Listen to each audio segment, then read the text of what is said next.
Do you have a character or weapon in the game that you really want, but you don't have enough stellar jades? Here is a smarter way to recharge your favorite games like Genshin Impact and Honkai Star Rail. Look no further than Loot Bar. Loot Bar is the most reliable top-up platform, saving 20% for all orders compared with the official channel, and an extra 5% off for your first purchase. It's 100% safe as you will only be using your UID. We will buy a pack for 3,000 stellar jades for $42, which otherwise would have cost $50. Totally saving $7.5. We received the crystals we purchased in less than 3 minutes. All recharge will be done through the official channel with MiHoYo, which allows you to enjoy all top-up offers. Ready to level up your gaming experience? Check the link in the description to get the amazing discount. Hello everyone, welcome back to my channel. Jing Yuan is one of the 7 Arbiter-Generals of the Xianzhou Alliance, and he's the leader of the Xianzhou Luofu. Over the course of his 100-year tenure, Jing Yuan successfully safeguarded Luofu and its residents from the menacing advances of Abundance's forces. He achieved this through his astute leadership and strategic acumen.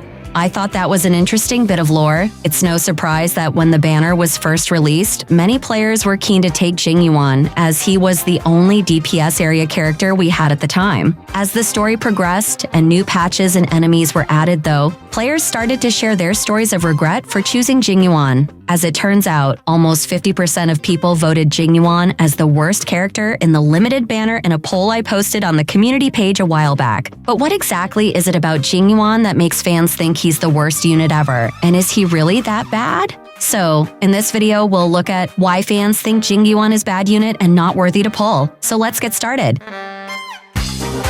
Okay, first of all, let's talk about his overall kits first. Jing Yuan's main damage comes from a follow-up attack from his Prana Extirpated talent. This talent can summon a lightning god named Lightning Wielding, Thunder Clapping, Spirit Squashing Lord. Well, Jing Yuan shortens this to Lightning Lord because the name is too long. Lightning Lord has its own turn in the action bar, and there's also a stack mechanic that affects how much damage it can do, and how fast it can take a turn to launch an attack. When we start the battle, we have an initial stack point of 3, and we can get 2 additional points from Rifting Zenith's skill and 3 points from Jing Yuan's Lightbringer ultimate. If we use Jing Yuan's technique, Spirit Invocation, we can start the battle with 6 stack points for Lightning Lord. You can collect up to 10 stacks for Lightning Lord, which lets you deal 660% of Jing Yuan's attack damage, plus an additional 25% to nearby enemies. You can also boost Lightning Lord's damage from the Relic Ash Blazing Grand Duke by 20%, and from Planar Inert Salt Soto by 15%. Actually, Jing Yuan's total damage percentage of 695% is pretty impressive. However, when we consider the current meta, it's clear that Jing Yuan's damage output is significantly lower than that of top-tier damage dealers like Acheron, Firefly, and Boothill. It's no surprise to see Jing Yuan in the meta character class for each endgame content tier on the pridwin.gg website, but apart from the fact that Jing Yuan doesn't do a lot of damage,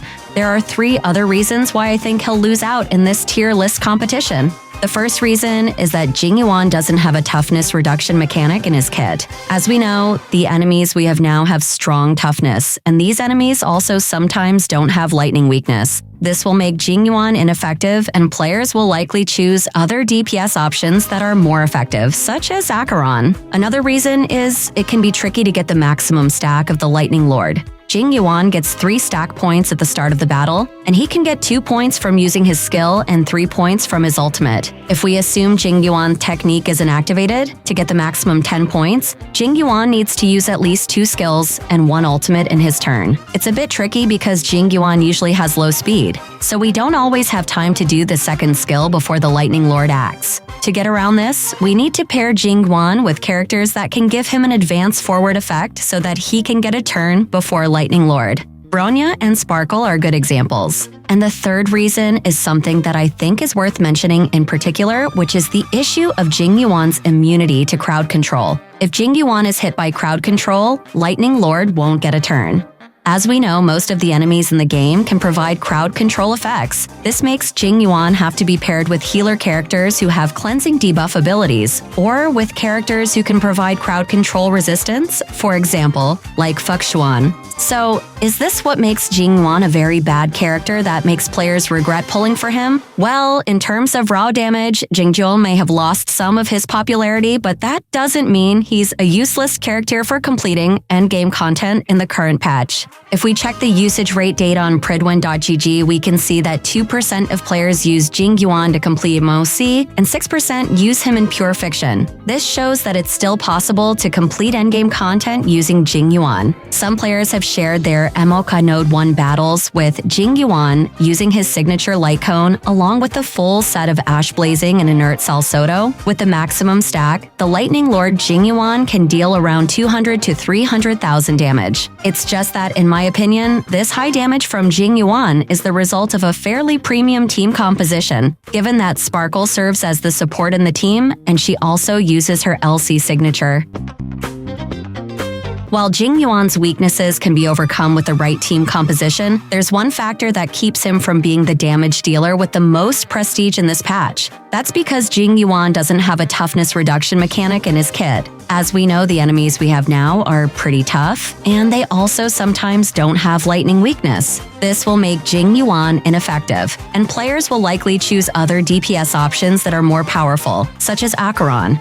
That said, Jing Yuan isn't the weakest damage dealer in the current patch. If you build Jing Yuan the right way and put him on the right team, he can still complete mocks well. Jing Yuan, who uses the signature light cone along with a full set of Ash Blazing and Inert Salsodo, can deal ultimate damage in Lightning Lord, who has gotten a maximum stack of around 200 to 300,000. In my opinion, this damage figure is still inferior to the damage Acheron has with the same build and a more F2P-friendly team composition. In this condition, Acheron's ultimate can deal damage of 500,000 to 600,000. If Jing Yuan wants to achieve this level of damage, he'll need to make some investments. For instance, he could get a second Eidolon and put him in a team with premium support. So, is this what makes Jing Yuan a very poor character? From my perspective, Jing Yuan isn't the best character to build for free-to-play players. To get the most out of him, you need to invest more in things like his signature light cone or Eidolon. On top of that, the enemy mechanics now have very strong toughness, which makes Jing Yuan's kit look unattractive. That said, Jing Yuan isn't completely useless. With the right build and suitable team composition, Jing Yuan can still complete the Mousy well. Ultimately, it comes down to personal preference. If you're a meta-chasing type of player and enjoy seeing massive damage on a single attack, Jing Yuan might not be the DPS you're looking for. However, if you don't really care about meta and feel that your Jing Yuan can still complete endgame content perfectly, then trust your instincts and don't let others influence your decision. Okay guys, I think that's it for this video. Don't forget to check out my other videos because they are just as cool. Thanks for watching, stay safe, stay healthy, and see you in the next video.